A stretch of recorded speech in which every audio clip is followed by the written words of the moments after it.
Le cancer du col de l'utérus est l'une des principales causes de mortalité chez les femmes dans le monde, selon l'Organisation mondiale de la santé, OMS.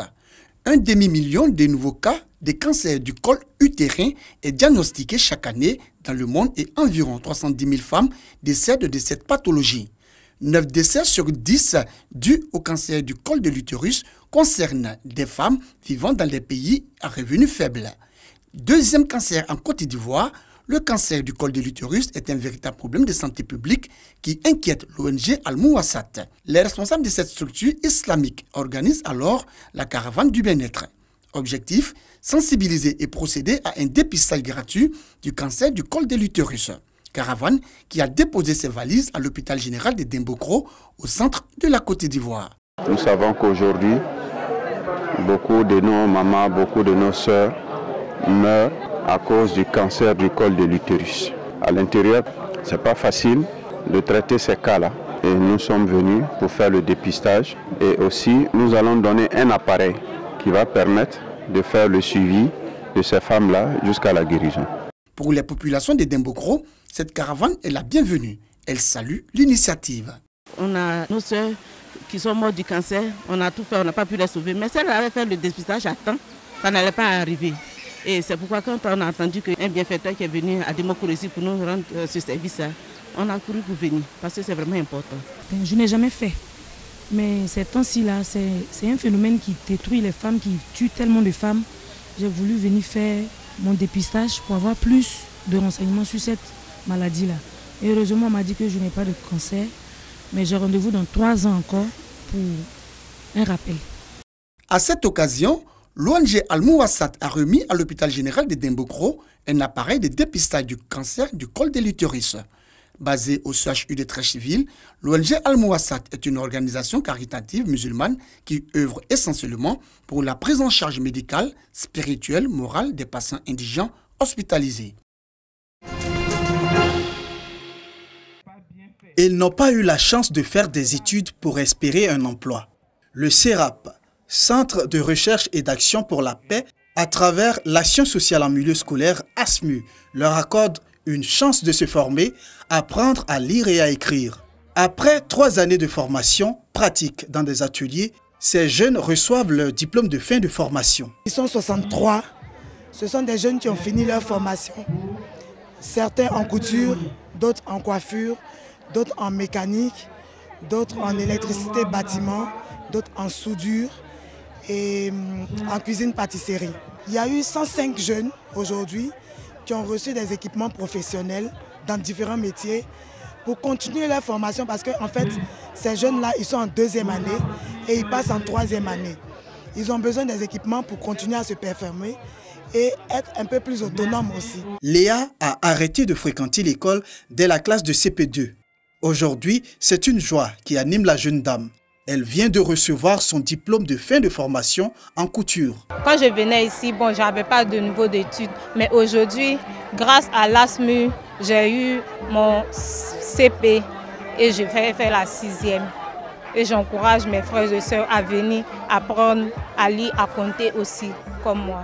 Comme Léa, plusieurs jeunes ont appris à lire et à écrire grâce aux actions conjointes du CERAP et de la République fédérale d'Allemagne. C'est une action plutôt allemande, en même temps chrétienne, avec Misero, qui est une organisation catholique qui soutient depuis une 50aine d'années le CERAP, qui est même à la base de la construction de ce chef-d'œuvre.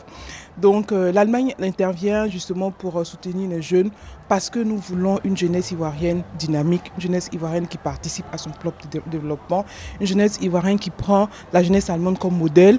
Et parce que vous connaissez la réputation de l'Allemagne, c'est une jeunesse, une Allemagne et un pays qui travaille, qui ne fonctionne que par le travail. Nous avons une jeunesse qui est non seulement dynamique, qui est dévouée, mais qui souvent manque de formation, manque de métier, et qui fait que cette jeunesse-là est laissée pour compte et cette jeunesse-là tourne toujours en rond.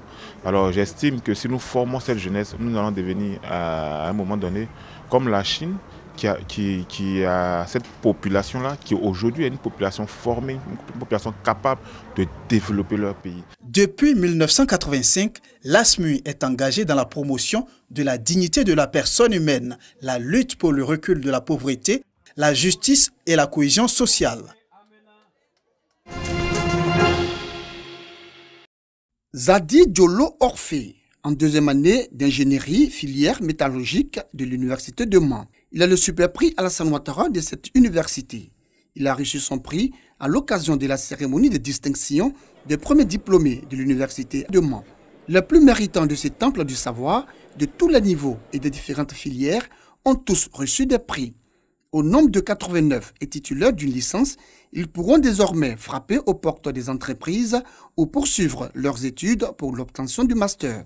Heureux, ils n'ont pas manqué d'exprimer toute leur gratitude au président de la République, Alassane Ouattara, pour ses actions en faveur de l'excellence. Ému par cette récompense et par cette distinction honorifique de la part du président de la République, son Excellence Alassane Ouattara, je loue vraiment ses mérites qui a des faits ivoiriens nouveaux.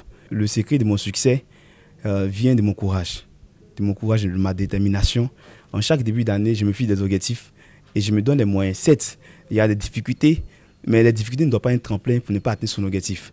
À cette occasion, le président de l'université de Mans a réaffirmé une fois encore son engagement à faire de cette université une référence au niveau international. Nous avons pu installer un climat de paix tout en parlant tout le temps aux enfants.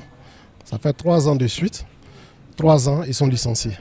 Donc nous pensons que sur le respect du calendrier académique, c'est un acquis. Nous avons aussi travaillé sur la personnalité de nos apprenants. Donc vous avez constaté aussi pendant 3 ans que ce sont des personnes qui ont appris à s'habiller, qui s'habillent en costume, qui se passent seulement qu'à l'université de Mans. Au-delà de ça, nous avons une adhésion de nos partenaires, des partenaires privés qui soutiennent l'institution, qui nous ont aidés aujourd'hui à primer nos enfants. Donc nous pensons que nous sommes véritablement sur la voie de l'excellence. Depuis l'ouverture de l'université de Mans, il y a 4 ans, le chronogramme académique a été toujours respecté et aucune grève n'a été observée, aussi bien dans le rang des étudiants que des enseignants.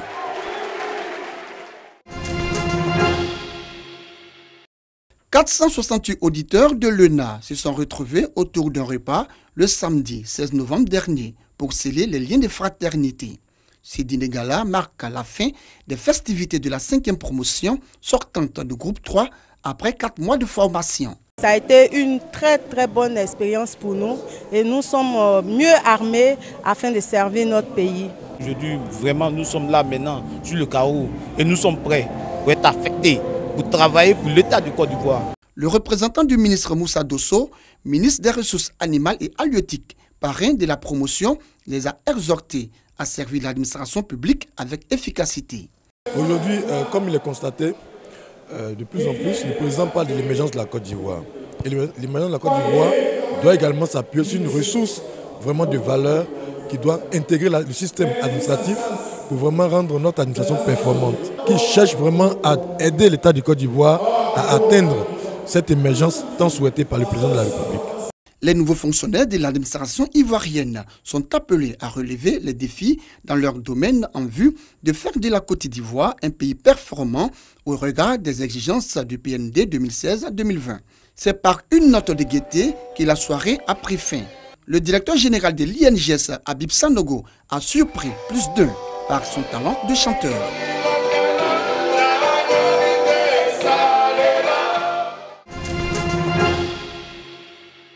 Au cœur du Sahara, Amia Labibi élève des chamelles laitières. Ils collectent leur lait riche en nutriments dans la plus pure tradition de ses aïeux, malgré les difficultés liées au milieu. Les 2 choses les plus difficiles à obtenir dans le Sahara sont le fourrage et l'eau pour le bétail. L'eau et les puits sont rares et les citernes coûtent trop cher. Pour les éleveurs sahraouis, les courses de chameaux sont également une source de revenus importante. Moi, j'ai eu la chance d'avoir des chameaux qui sont déjà, alhamdoulilah, 8 fois champions. Et c'est un privilège. Parce qu'en parlant de Habibullah Drimi dans la course, tout le monde a peur de moi parce que j'ai les meilleurs coureurs. Au Sahara occidental, 6000 chameliers élèvent plus de 100 000 bêtes.